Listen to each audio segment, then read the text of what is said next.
Hello and welcome back to the channel, guys, and today I want to talk about electric vehicles and how apparently over the last year, forgetting the previous decade, they are all about control. That's why electric vehicles exist. They're another method to control us. So we've moved on from other theories, but ultimately now that's what EVs are about. So that's what I'm going to try and answer in this video. But before I do, I need to ensure that everything you hear, everything you see actually comes from me and there's no interference from outside sources. Right, you're now assured that the thoughts are my own and nobody else's.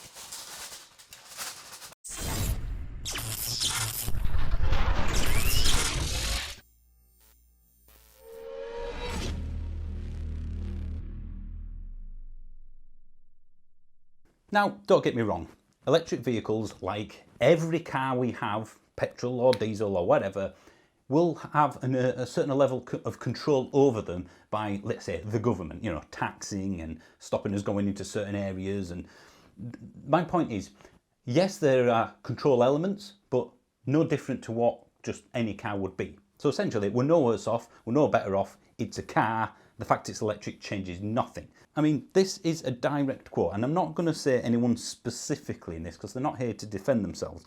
But ultimately, this is from a video. Every EV car will be plugged into some sort of mainframe, and at some point somebody is able to switch it off. For me, it's about control. I like to be able to fill my car with diesel and drive 650 to 700 miles. So let's run with that and let's break it down. To the first point, every EV car will be plugged into some sort of mainframe.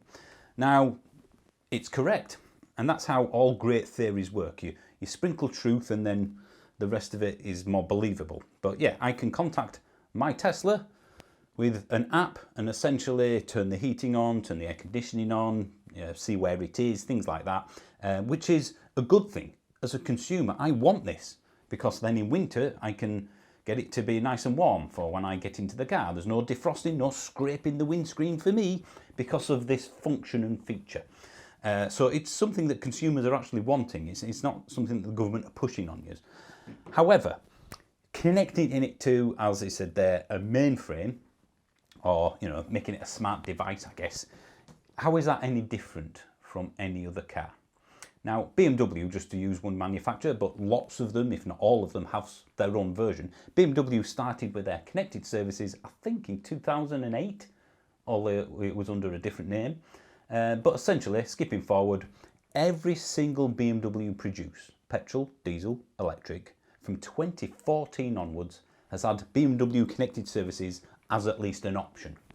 It doesn't matter if it's electric or not, they are connected, or if you tick the box anyway, you can be connected to a mainframe. Mercedes have their own thing. Let's face it, every manufacturer has that ability to talk to a car. Just because a car's electric, it doesn't mean it's an iPad. It's electric because that's what drives the car forward. It's an electric motor, but the rest of the car is pretty much the same thing. A Peugeot 208 and a Peugeot E208, same infotainment system. Volkswagen Group, same infotainment system. BMW iDrive, it's available on all their cars. And if we're talking about subscription services, like, again, BMW saying that you can subscribe to heated seats, which I'm very much against, that's on all their cars, or at least it's not just EVs, it's petrol, diesel and electric. So it's nothing unique, and in connecting anything to a mainframe doesn't mean that somebody's going to be able to turn it off. Really? I mean, I have a smart thermostat, I have smart bulbs. Does that mean that I'm more controlled than someone who has an old school thermostat or just a normal bulb? We all walk around, and the people that say this theory as well, walk around with portable GPS devices in their pockets that tracks their every move and tell people on social media where they're going on holiday and what they've had for lunch and things like that. That's fine, but connect a car to the internet and woo, suddenly you've gone too far. And you know what, let's run with that. Even if it's true, even if they could turn it off, my point is they could turn any car off, petrol, electric or diesel. There's nothing unique. You can control a car because it relies on an ECU, whether it's electric or petrol. You need, ironically, a battery to run a petrol or diesel car. I think there's this perception, like I say, that, well, that's electric. So if a car's electric, then it's got the same thing. No, it's just the drivetrain that's electric, and maybe it's more of the chargers could be connected to the internet. So I guess the idea would be, because of the new legislation, which I've done a full video about, so I'm very much familiar with the whole legislation. I've read it rather than skimmed the headline. They can delay your charger for a few minutes, so up to 15 minutes, I think, or they can just slow it down from charging, which ultimately is a good thing because it can protect the grid from sudden spikes. It's a good idea to make the grid smarter. But people see, hang on a minute, the thing that fuels your car is connected to the internet and they can centrally affect it. Forgetting the fact that you can turn that function off, that doesn't matter. They will override that because they're the government. You could just not connect it to the internet, disconnect it from your Wi-Fi. Although I suspect you don't have Wi-Fi because that's connecting you to the internet, which is exactly what you're against. Or you just take the SIM card out of the charger. So it's not a smart charger anymore, it's just a plug. Or just use a commando socket, which is not smart in any way, or use a 3-pin plug. I mean, when we're talking about control, you can power an EV, or recharge it if you will, from any building in the world. As long as it's got an electrical socket somewhere, you can refuel it. Might not be very fast, but it gives you the option. With a petrol car, so let's talk about that now, the refueling side of it. Is this not the definition of control? You can only buy petrol or diesel from a petrol-diesel station, a petrol station, essentially. That's the only place you can get it from. You can't generate it yourself, you can't buy it from your neighbour, you can't borrow somebody else's. You have to drive to a petrol station. There are many of them, but that's the only place you can get them from. I have a petrol car. I have 2 petrol cars, in fact, so it's not like I'm unfamiliar with this. I've been driving for 20 years, but I still have to drive to a petrol station to get my fuel, which is ultimately very easily taxed. And again, is that not the definition of control? Having to buy something from certain places and nowhere else. Now, remember when petrol stations ran out because idiots were running on it and thinking we're going to run out, which caused it to run out? I don't mean the last time, the one before that.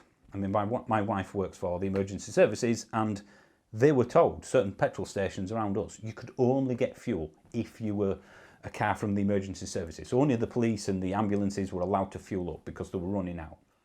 So they could turn anybody off at any time. It's happened. No EV has ever been denied a charge yet. I'm not saying it can't happen, but it hasn't yet. Whereas it has happened in the last 5-10 years a couple of times with the petrol station network. So either way, they are controlled, are they not? Someone cuts off the oil refineries or pickets outside it, or we get some sort of protesters. That stops the fuel getting to where it needs to be, and they're controlling you. You see how this is working? I mean, for me to say that petrol and diesel cars are about control because of what I've just said would be utter nonsense.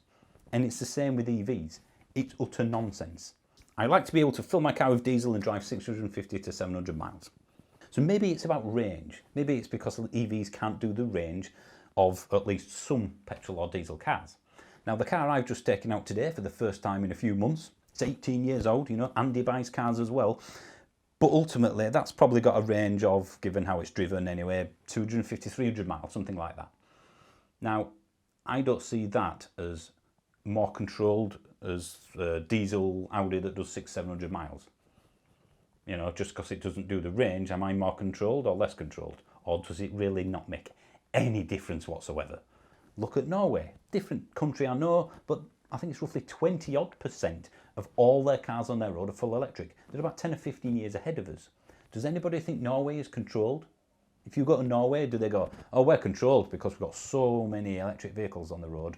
Well, I am not saying that the government are trying to get us out of our own vehicles or anything like that. There's not a campaign of sorts to do that. I'm saying that the electric vehicles, it'd be happening anyway.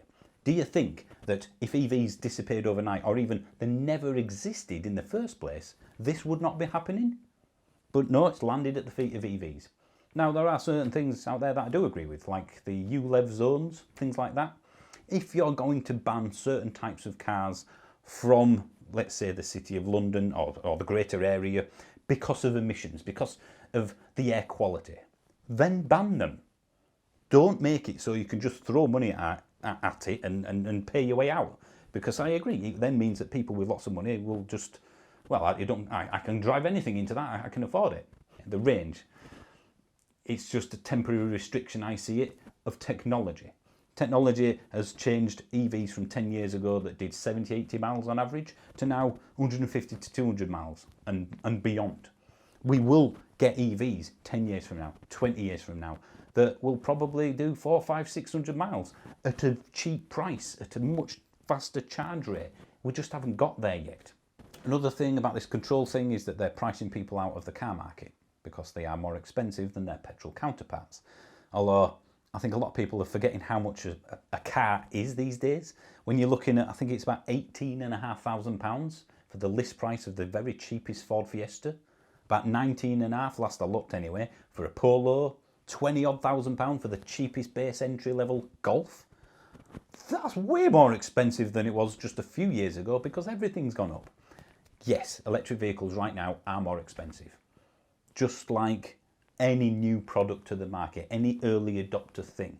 I'll use the common example that I always do of smartphones.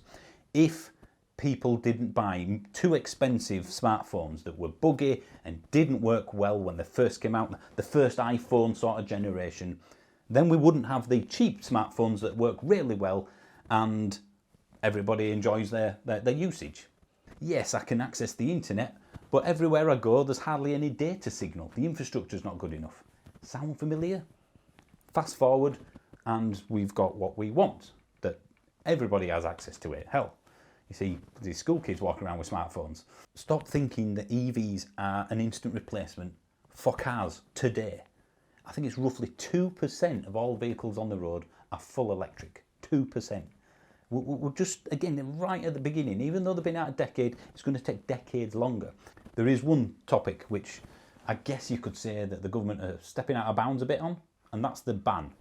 That after 2035, if you want to buy a new car, a brand new car, you're going to have to buy a full electric one. And it is 2035, not 2030, because you can buy plug-in hybrids until 2035, and a plug-in hybrid that's not plugged in is just a petrol car. It's a waste, but ultimately you don't have to plug a FEV in. So it's not 2030, 2035. Do I think we're going to hit that 2035 deadline? You know what? I'll answer that in a future video.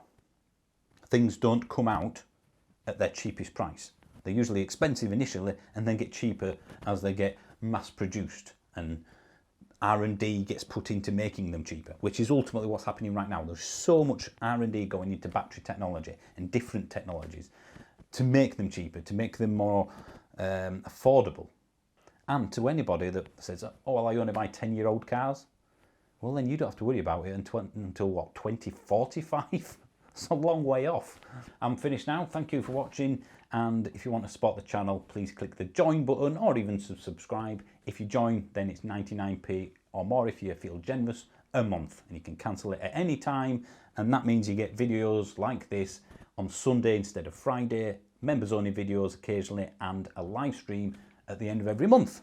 So thanks for watching, guys. See you soon.